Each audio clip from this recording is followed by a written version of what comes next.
Hi guys! Tara po, samahan niyo ako, tignan natin yung update sa ating basement renovations.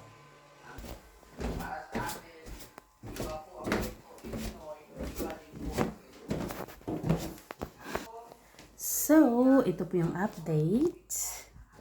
Ito, nagagawan pa lang ng pinto tong sa laundry natin.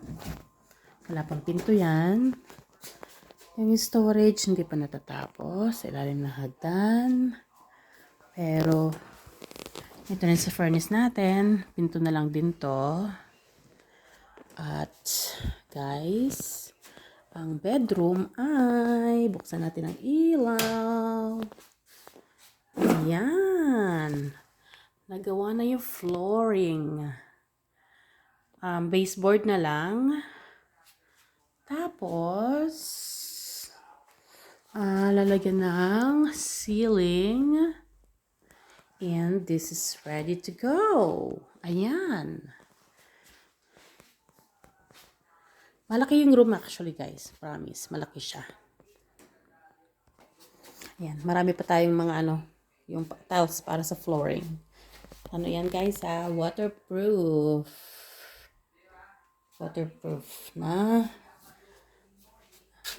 Ito hindi pa tapos. Lalagyan pa ng tiles din yung flooring niya. Yung banyo, guys, ang kulang na lang nito ay yung glass door ng shower. Ayan. At pinto, syempre, wala pang pinto. At dito naman yung salas na natapos natin ang bakang kumuna yung mga galing sa kwarto. Ito yung ating lababo. Malaking lababo yan. Exhaust doon. So, yan, tambak pa. Yan lang po muna update, guys. Siguro pa to, mga 1 week pa matatapos na.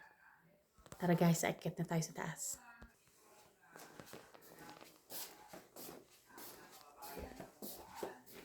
Ito pa, hindi pa nagagawa to. Oops, nakalimutan ng